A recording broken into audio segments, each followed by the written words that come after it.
Hello friends, सफल steps में आप सबका एक बार फिर स्वागत है। आज की क्लास में हम लोग डिस्कस करने वाले हैं बजट का अगला हिस्सा। अभी तक जैसे कि आप सभी लोग जानते हैं, हम लोग बजट के 6 छोटे छोटे पार्ट्स कर चुके और आज हम 7वां पार्ट डिस्कस करेंगे। सबसे पहले हम लोग चेक करें कि बजट में रिमेनिंग प्रोविजंस क्या है। लास्ट क्लास तक हम लोगों ने एग्रीकल्चर बजट के मेजर प्रोविजंस डिस्कस कर लिए थे और भी बजट में जो इन्वेस्टमेंट रिलेटेड या निवेश संबंधी बातें थी वो पूरी कर ली थी। उन्हीं में से कुछ प्रावधान हमारे छूट गए थे, रह गए थे से मतलब है अभी डिस्कस करने रह गए थे। आज हम उनको चेक करते हैं। सबसे पहला प्रावधान एक बार आप लोग चेक कर लीजिए। देखिए, पहला प्रावधान है रिप्स 2019 के संबंध में। रिप्स का मतलब आप सभी जानते हैं, Rajasthan investment promotion scheme, Rajasthan निवेश संवर्धन कार्यक्रम, जिसमें उद्योग क्षेत्र में निवेश को बढ़ाने का प्रोग्राम रखा जाता है। इसमें पिछले साल डॉक्टर भीमराव अंबेडकर SC/ST उद्यमी प्रोत्साहन विशेष पैकेज दिया गया था, लेकिन कोरोना की वजह से लोगों की माली हालत खराब थी और गवर्नमेंट कितने ही निवेश पैकेज दे दे, कुछ ना कुछ पैसा तो उद्यमी को अपनी जेब से लगाना पड़ता है। तो कोरोना की वजह से उद्यमियों के पास काफ़ी पैसा नहीं था, तो SC/ST के समुदाय के जो उद्योगपति हैं वो इस सुविधा का लाभ उठा नहीं पाए। दूसरा, लॉकडाउन की वजह से नई इंडस्ट्री लगाना बहुत मुश्किल था, चीज़ें मिल नहीं रही थी, घर से बाहर निकलना बंद था। तो ऐसे कारण से ये योजना, ये प्रोत्साहन पैकेज लगभग यूजलेस रहा। तो सरकार ने बोला कि क्योंकि ये प्रोत्साहन पैकेज जनता के लिए दिया गया था और जनता ने इसका लाभ नहीं उठाया, इसलिए हम इसकी अवधि बढ़ाते हैं और इसकी अवधि बढ़ा के अब 2022 तक कर रहे हैं। या यूँ समझें कि 2022 में इस संबंध में हम नई योजना लाएंगे। और पहले ये सिर्फ और सिर्फ SC/ST से संबंधित थी, अब SC/ST के साथ साथ हम लोग आदिवासियों को भी इसमें इंक्लूड कर रहे हैं। तो प्रैक्टिकली अब इसका नाम बन गया दलित और आदिवासी उद्यम प्रोत्साहन योजना। मतलब योजना का दायरा थोड़ा सा बढ़ेगा। हालांकि बहुत सारी आदिवासी जातियां ऑलरेडी ट्राइब में ST में आती हैं, जो नहीं आती उनको भी इंक्लूड कर लेंगे और बड़ी योजना बन जाएगी। उसके बाद उसके साथ साथ गवर्नमेंट ने 100 करोड़ की लागत से, 100 करोड़ रुपए की लागत से एक नया सेंटर बनाने की घोषणा की, जिसका नाम है, ये इंडियन नहीं है, इसका नाम होता है इंक्यूबेशन। तो गवर्नमेंट ने एक इंक्यूबेशन कम ट्रेनिंग सेंटर स्थापित करने की बात की। ये इंक्यूबेशन कम ट्रेनिंग सेंटर क्या होता है? बेसिकली जब नए उद्योग स्थापित होते हैं तो नए उद्योगों की स्थापना के लिए हमें प्रशिक्षण चाहिए होता है, काम करने के तरीकों का पता होना चाहिए। इन सब के लिए गवर्नमेंट 100 करोड़ की लागत से एक सेंटर स्टैब्लिश कर रही है। इंडस्ट्रीज जब काम करती हैं तो उद्योगों के मालिक हैं वो आपस में मिलकर अपना एक संगठन, अपना एक समूह बना लेते हैं, जिसको हम लोग chamber of commerce, federation of industries, confederation of industries, इस तरह के नामों से जानते हैं। तो गवर्नमेंट ये कह रही है कि ये केंद्र कैसे बनाया जाएगा? Confederation of Indian industry CII और इसके साथ साथ Dalit Indian chamber of commerce and industry DICCI, इनके सहयोग से बनेगा। दलित की स्पेलिंग यहाँ पे देख लीजिएगा, DALIT आएगा। इसके साथ साथ रिको में राजस्थान वेंचर कैपिटल फंड के संबंध में कुछ रियायत दी गई। ये वेंचर कैपिटल क्या होता है? वेंचर कैपिटल का मतलब है, आजकल आप जानते हैं कि स्टार्टअप्स का ज़माना है, नए उद्यम रोज लगते हैं। तो जब कोई व्यक्ति नई इंडस्ट्री लगाता है तो नई इंडस्ट्री लगाने के लिए हर व्यक्ति के पास पैसा नहीं होता। अगर उद्योगपति के पास खुद का पैसा नहीं है तो वो उम्मीद करता है कि काश कहीं से मुझे पैसा मिल जाए तो मैं उद्योग शुरू कर दूँ। ऐसे केस में कुछ बाजार में कंपनियाँ हैं जिनका नाम वेंचर कैपिटल कंपनियाँ होता है। वो नए नए वेंचर को, नए नए उद्यमों को ढूंढती हैं, उनका टेक्निकल एनालिसिस करती हैं और अगर उनको भरोसा होता है कि ये इंडस्ट्री है, ये आगे जाके सक्सेसफुल होने वाली है, प्रॉफिटेबल रहेगी, लाभदायक रहेगी, तो उसको इन्वेस्टमेंट के, निवेश के पैसे उपलब्ध करवाते हैं और उसके बदले में ब्याज वगैरह वसूलते हैं। ये जो पैसा उपलब्ध कराने का काम है, ये वेंचर कैपिटल फंडिंग कहलाता है। तो जो उद्योग रिको में लगे हुए हैं उनके लिए वेंचर कैपिटल फंड में पहले 10% भागीदारी की शर्त थी, उसको 25 लाख प्रति इकाई कर दिया गया। तो 10% की लिमिट हटा के 25 लाख प्रति इकाई कर दिया गया। इसके साथ साथ पहले 2000 वर्ग मीटर तक के भूखंड पे ही छूट अवेलेबल थी। रिको आप जानते हैं ना, औद्योगिक भूमि आवंटित करती है। इसको बढ़ा के अब 4000 वर्ग मीटर तक के भूखंड कर दिए गए और पहले जो छूट की राशि थी वो 5% थी, अब उसको बढ़ा के 6% कर दिया गया। तो 1% की अतिरिक्त छूट यहाँ पे अब दी जाएगी। इसके साथ साथ जब रिको भूमि आवंटित करता है तो वहाँ पे सारा पैसा एक साथ देने की जरूरत नहीं होती, इंस्टॉलमेंट में आप पैसे दे सकते हो, किश्तों में दे सकते हो। किश्तों में जब पैसे देते हैं तो वहाँ पे ब्याज लगता है।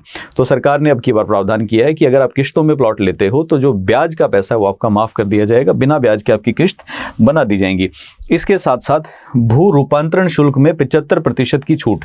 भू रूपांतरण का मतलब होता है जो ज़मीनें हैं पूरे राजस्थान में, हर ज़मीन का उपयोग पहले से निर्धारित होता है। जैसे ये ज़मीन का टुकड़ा कृषि भूमि होगा, ज़मीन का ये टुकड़ा औद्योगिक भूमि होगा, ये वाला शैक्षणिक भूमि होगा, इस तरह से उपयोग निर्धारित है, ये रिहायशी भूमि है। अगर मान लीजिए कि कोई भूमि ऐसी है जो औद्योगिक भूमि के अलावा किसी और प्रकृति की है, तो उस पर उद्योग नहीं लगाया जा सकता। उद्योग लगाने से पहले उसका उपयोग परिवर्तित कराना पड़ता है, जिसको भू रूपांतरण बोलते हैं। अगर आप भू रूपांतरण करवाते हैं, जैसे मान लीजिए कि कृषि की भूमि को औद्योगिक भूमि में बदलना, तो उसके बदले में सरकार फीस लेती है, शुल्क लेती है, एक टैक्स वसूलती है जिसका नाम होता है अर्बन असेसमेंट। तो अगर गवर्नमेंट ये टैक्स लेगी तो गवर्नमेंट कह रही है कि हम लोग इसमें 75% तक, 75% तक आपको छूट देंगे। और इसके साथ साथ रिको क्षेत्र में जो उद्योग लग रहे हैं नए, उनमें हम स्टेट गवर्नमेंट जीएसटी, SGST की जो राशि है उसमें 100% छूट देंगे। तो उन लोगों को जीएसटी जब देना होगा तो जीएसटी में 2 कंपोनेंट मेनली होते हैं, SGST और CGST। सेंट्रल गवर्नमेंट वाला जीएसटी तो देना है, लेकिन स्टेट गवर्नमेंट वाला 100% जीएसटी हम आपको माफ कर देंगे अगले 7 साल तक, फॉर नेक्स्ट 7 ईयर्स तक। उसके साथ साथ गवर्नमेंट ने वित्तीय प्रबंध के नाम से, फाइनेंशियल मैनेजमेंट के नाम से भी कुछ प्रावधान इस बार बजट में किए। ये प्रावधान एग्जाम के एंगल से बहुत ज़्यादा सिग्निफिकेंस नहीं रखते, कुछ इंपॉर्टेंट बातें मैं आपको बताऊंगा। वो क्या है, आज से पहले राजस्थान टूरिज्म पॉलिसी 2015 में पहले क्या होता था, पहले वो प्रॉपर्टी जो 100 साल से ज़्यादा पुरानी है, मतलब ऐसे होटल्स, ऐसी हवेलियां, ऐसे महल जो 100 ईयर से भी ज़्यादा पुराने हैं, उन्हीं को हेरिटेज की कैटेगरी में विरासती प्रॉपर्टी के रूप में रखा जाता था। गवर्नमेंट ने वो झंझट खत्म कर दिया। अब 100 साल का क्राइटेरिया नहीं है। गवर्नमेंट कहती है कि कोई भी होटल अगर 1 जनवरी 1950 से पहले का बना हुआ है तो हम उसको हेरिटेज होटल की श्रेणी में मान लेंगे। पहले 100 साल था, अब 1 जनवरी 1950 के बाद के हेरिटेज होटल मानते ही उनको स्टैम्प ड्यूटी वगैरह में विशेष छूट या विशेष रियायत मिलती है। तो अब पहले की तुलना में ज़्यादा होटल इस श्रेणी का लाभ ले पाएंगे। इसके अलावा गवर्नमेंट चाहती है कि जितना भी खनन होता है वो वैज्ञानिक तरीके से हो और सुरक्षित तरीके से हो। खनन का मतलब है माइनिंग, जमीन से खनिज पदार्थ निकालना। तो इसके लिए गवर्नमेंट कहती है कि अब हम जब खनन पट्टा जारी करेंगे तो 4 हेक्टेयर की जो सीमा है उसको हटा देंगे।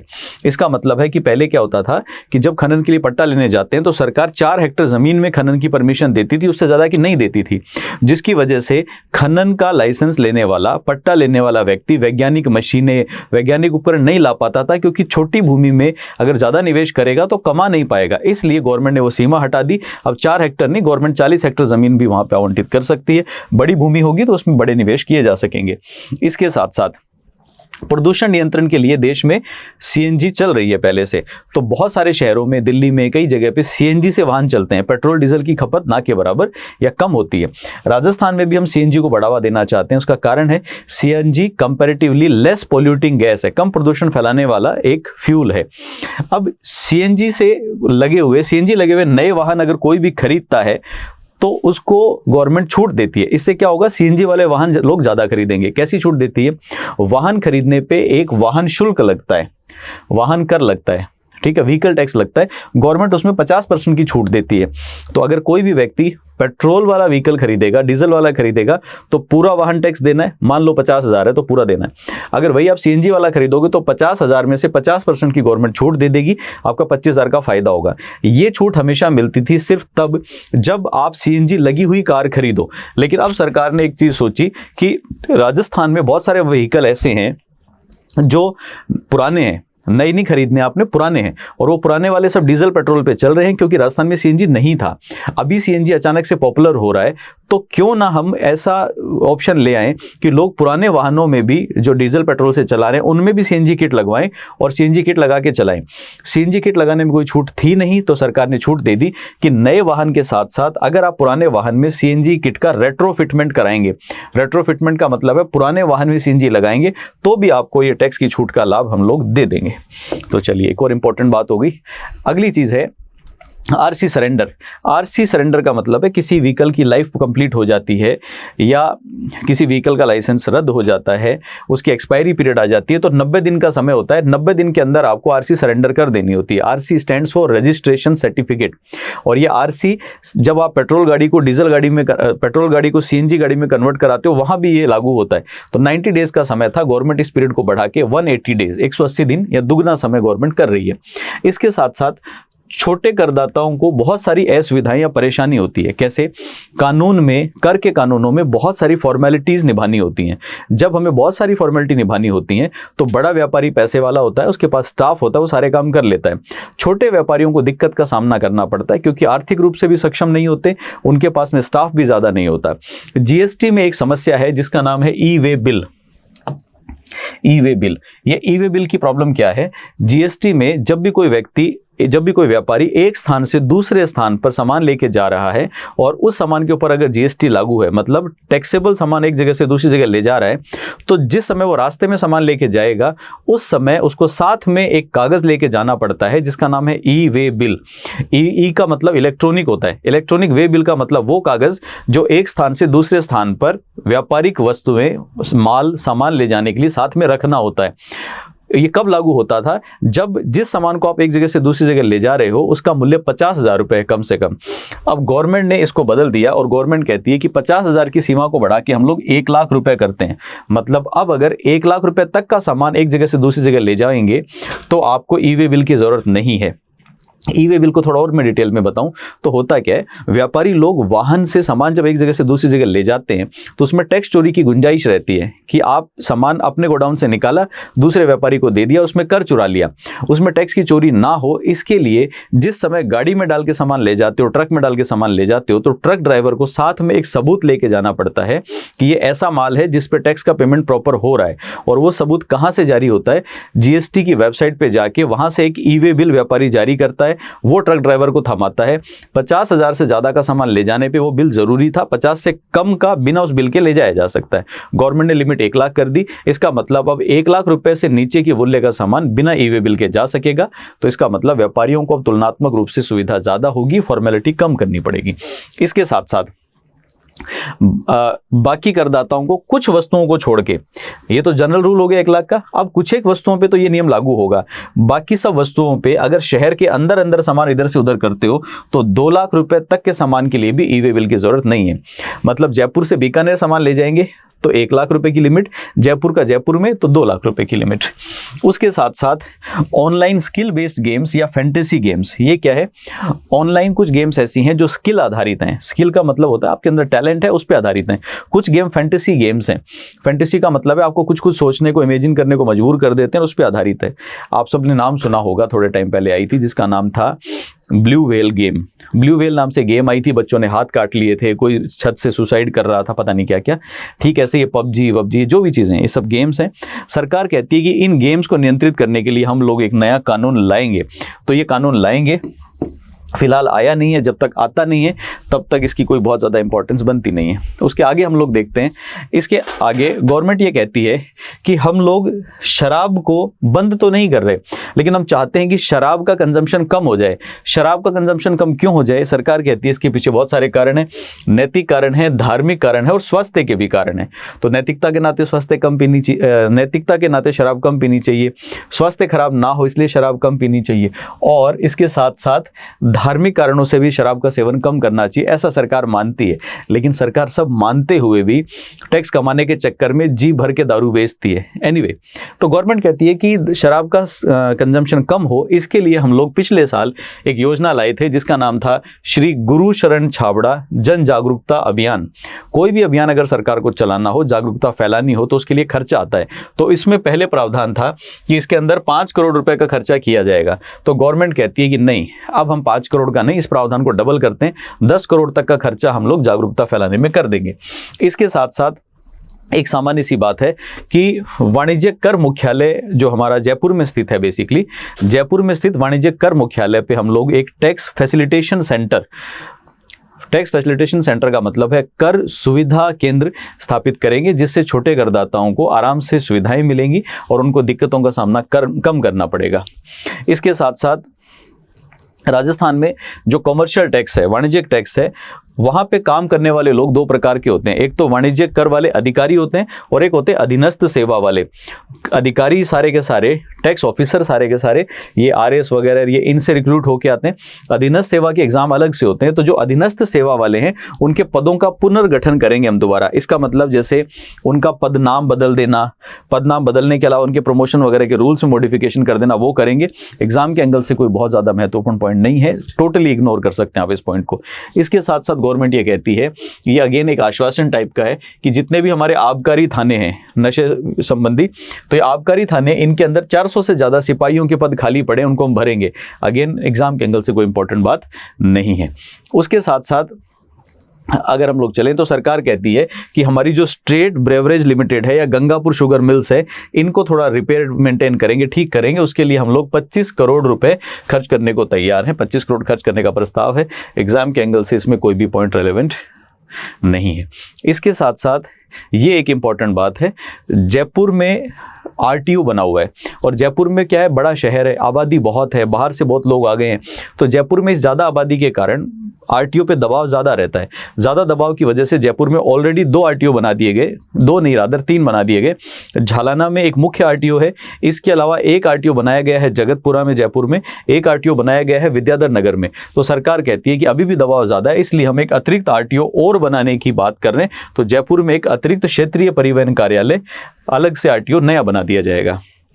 इसके साथ साथ गवर्नमेंट ये कहती है कि जब पिछला बजट पेश किया गया था तो उस समय गवर्नमेंट एक नया प्रावधान लाई थी जिसका नाम था SSIPS।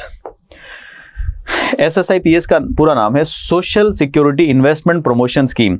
तो उसको अब हम लोग आगे बढ़ा रहे हैं और आगे बढ़ाते हुए क्या काम कर रहे हैं, जितने भी राजस्थान में दिव्यांग जन हैं उनके लिए कुछ विशेष प्रावधान इस बार सरकार लेके आई, जिससे उनकी सामाजिक सुरक्षा को बढ़ावा मिले। कौन कौन से प्रावधान है? पहला प्रावधान है कि जो ऐसे दिव्यांग हैं, चलने में असमर्थ हैं, चल नहीं पाते, अगर वो लोग कोई ऑटोमेटिक ट्रांसमिशन वाली 10 लाख रुपए तक की कार खरीदते हैं, भाई कोई ऐसा व्यक्ति है जो चल फिर नहीं पाता, अब उसको भी एक जगह से दूसरी जगह जाना है तो उसको कार चाहिए। कार चलाने के लिए आपको पता है नॉर्मली कि पैरों का इस्तेमाल बहुत होता है, उसको क्लच दबाना पड़ता है, ब्रेक दबाना पड़ता है, एक्सीलेटर दबाना पड़ता है। तो इसकी जगह अगर आप ऐसी ऑटोमेटिक कार लें जिसके अंदर क्लच गियर का फंडा ही ना हो और ब्रेक वगैरह के लिए कोई हैंड से ब्रेक लगाने का इस तरह का एडजस्टमेंट हो जो कार्स में अवेलेबल है, ऐसी कार अगर कोई दिव्यांग खरीदता है 10 लाख रुपए तक की, तो हम उसको कार खरीदने में टैक्स में छूट देंगे। तो उसका वाहन कर जितना भी बनेगा 100% माफ हम लोग कर देंगे। इसके साथ साथ अगर मान लीजिए कि कुछ ऐसे लोग हैं, दिव्यांगजन कुछ ऐसे हैं जो कार खरीदने में सक्षम नहीं है, लेकिन फिर भी एक जगह से दूसरी जगह जाने के लिए स्कूटर, मोटरसाइकिल ये ले लेते हैं। सामान्य स्कूटर, मोटरसाइकिल वो नहीं चला पाते, इसलिए उसमें रेट्रोफिटमेंट होता है। रेट्रोफिटमेंट का मतलब आपने देखा होगा, साइड में 2 पहिए लगा देते हैं या साइड में कोई स्टैंड लगा देते हैं, या बाइक में जो गियर पैर से लगता है, पैर काम नहीं कर रहे इसलिए उसको हाथ से लगाने वाला गियर या ऐसा कुछ सिस्टम टूल लगा दिया जाता है। तो अगर 2 व्हीलर में भी ऐसा कोई एडजस्टमेंट होता है तो उसके लिए भी टैक्स में पूरी की पूरी छूट दे दी जाएगी।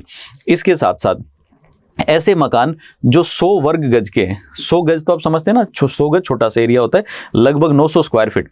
अगर 100 गज तक का कोई भी मकान है तो उसमें स्टैम्प ड्यूटी में 1% छूट देने की बात गवर्नमेंट ने बोली। इसका मतलब अगर मान लीजिए कि राजस्थान में मकानों की या ज़मीनों की खरीद बेच पे 10% ड्यूटी है उदाहरण के लिए, तो हम देखेंगे क्या मकान 100 गज या उससे छोटा है, उससे छोटा है तो 10% की ड्यूटी घट के 9% ही हो जाएगी।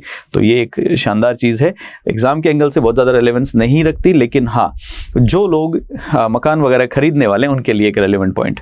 इसके साथ साथ कुछ लोगों ने अपने कारोबार के लिए, स्वरोजगार के लिए सरकार से औद्योगिक भूमि, कॉमर्शियल भूमि खरीदी थी या खरीदी है। तो अगर कॉमर्शियल भूमि खरीदते हैं और उसका प्लॉट का साइज 50 गज से ज़्यादा नहीं है तो वहाँ पे भी 1% स्टैम्प ड्यूटी में छूट दे दी जाएगी।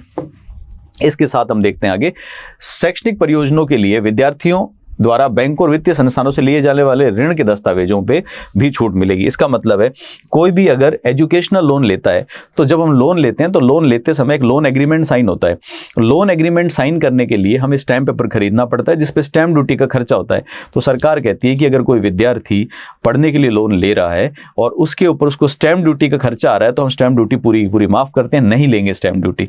चलिए अच्छी बात है। कितना फायदा होने वाला है? 1000-2000 रुपये का फायदा है। बड़ी बड़ी बातें गवर्नमेंट गवर्नमेंट बता तो देती है, लेकिन रियल बेनिफिट इसका बहुत कम है, नॉमिनल सा अमाउंट है। इसकी बजाय सरकार ये कह देती कि हम विद्यार्थियों को एजुकेशन लोन लेने पे पूरा ब्याज माफ़ करते हैं, स्टैम्प ड्यूटी पूरी लेंगे, तो मज़ा आ जाता बिल्कुल। आगे देखते हैं।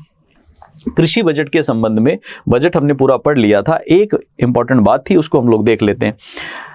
कृषि बजट के तहत समेकित निधि राज्य की स्वायत्तशासी, सहकारी एवं अन्य संस्थाओं के संसाधनों सहित रुपए 78,938 करोड़ 68 लाख का कृषि एवं कृषकों के कल्याण हेतु प्रावधान किया गया है। यह राशि राज्य के सकल घरेलू उत्पाद का 5.92% है। पूरा कृषि बजट एक तरफ और ये इंपॉर्टेंट लाइन एक तरफ। ये लाइन क्या है? समेकित निधि क्या होती है? आप सभी लोगों ने नाम सुना होगा, संचित निधि, अंग्रेजी में बोलते हैं कंसोलिडेटेड फंड। ये क्या होता है? गवर्नमेंट के पास में जो भी पैसे होते हैं, गवर्नमेंट उनको संभाल के रखने के लिए फंड्स बनाती है, निधियां बनाती है। कौन कौन सी निधियां होती हैं उसमें मैं अभी नहीं उलझाऊंगा आपको। 3 तरह की निधियां नॉर्मली होती हैं। एक का नाम समेकित निधि या संचित निधि होता है, एक का नाम लोक लेखा निधि या पब्लिक अकाउंट फंड होता है, और एक ऐसी निधि होती है जिसको हम लोग कंटीजेंसी रिजर्व बोलते हैं, कंटीजेंसी या आकस्मिकता निधि बोलते हैं। इनमें से सरकार की मुख्य निधि समेकित निधि होती है, जिसमें सरकार का सारा पैसा जमा होता है और उसी में से सारा पैसा खर्च होता है। तो सरकार कह रही है कि हम लोगों ने संचित निधि से कृषि पे खर्चा किया है, इसके अलावा स्वायत्तशासी संस्थाओं के माध्यम से खर्चा किया है, अन्य संसाधनों से, अन्य संस्थाओं से भी खेती पे खर्चा किया है। इस सारे खर्चे को मिला के जो कृषि बजट बनाया हमने, उस कृषि बजट का जो आकार है वो 78,938 करोड़ रुपए 68 लाख है, जो राजस्थान का जो टोटल जीडीपी, जीएसडीपी होता है, जीडीपी नहीं राज्य में, तो राजस्थान का सकल घरेलू उत्पाद या जीएसडीपी के परसेंटेज के रूप में काउंट करें तो वो लगभग 5.92% या 6% के आसपास है। तो ये एक बात गवर्नमेंट ने बताई, एक तरह से गवर्नमेंट अचीवमेंट ले रही है, तो अपनी पीठ थपथपा रही है कि देखिए कुल जीडीपी का 6% तो हमने कृषि कल्याण पे, कृषि बजट में ही खर्च कर दिया। इसके साथ एक इंपॉर्टेंट बात, राजकोषीय घाटा। देखिए, राजकोषीय घाटा अंग्रेजी में फिस्कल डेफिसिट कहलाता है। राजकोषीय घाटा किसे कहते हैं ये हम यहाँ पे नहीं बखेरेंगे, अगली जो इसके बाद में अपकमिंग क्लासेस होंगी जिसके अंदर हम लोग सर्वे शुरू करेंगे, तो सर्वे का जो पहला चैप्टर होता है वही फिस्कल डेफिसिट वगैरह के बारे में, घाटों वगैरह के बारे में बात करेगा। तो वहाँ जाके मैं आपको डिटेल में इस बारे में बताऊँगा। फिलहाल सिर्फ हम इसमें एक बात पढ़ लेते हैं कि राज्य सरकार द्वारा 2022-23 के बजट अनुमानों में राजकोषीय घाटा राशि 58,200 करोड़ रुपए 55 लाख अनुमानित है, जो राज्य के सकल घरेलू उत्पाद का 4.36% है। अब हम लोग क्या करेंगे, जब सर्वे पढ़ेंगे तो सर्वे बताएगा कि पिछले साल क्या हुआ, तो वहां से हम लोग उठा लेंगे कि पिछले साल राज्य का राजकोषीय घाटा कितना और अब की बार कितना। तो ये एक लाइन आप इंपॉर्टेंट मान सकते हैं, इसमें से कोई प्रश्न भी बन सकता है। इसके साथ हमारा जो बजट है वो यहाँ के पूरा हो जाता है। अभी हम लोग बजट के क्वेश्चंस और करेंगे, तो बजट के कुछ क्वेश्चन मैं ऑलरेडी आपको करा चुका, कुछ क्वेश्चन मैं आपको और करा दूंगा। बजट के जो क्वेश्चंस हम लोग करवा रहे हैं, अगर उन क्वेश्चंस को भी आप ध्यान से देख ले तो बजट रिलेटेड मैक्सिमम पोर्शन आपका रीचेक हो जाएगा वहाँ से कि आपने ठीक से रिवाइज किया या नहीं किया। तो ऐसे ही पढ़ते रहिए, मेहनत करते रहिए, हमारे चैनल को सपोर्ट करते रहिए, और सबसे इंपॉर्टेंट बात, ज़्यादा से ज़्यादा लोगों के साथ शेयर करते रहिए। तो सब्सक्राइब कीजिए, चैनल को लाइक कीजिए, शेयर कीजिए, और हम लोग मिलेंगे एक और यूजफुल सेशन में जल्दी ही। तब तक के लिए आप सबका बहुत बहुत धन्यवाद। Keep learning, keep revising. Thank you.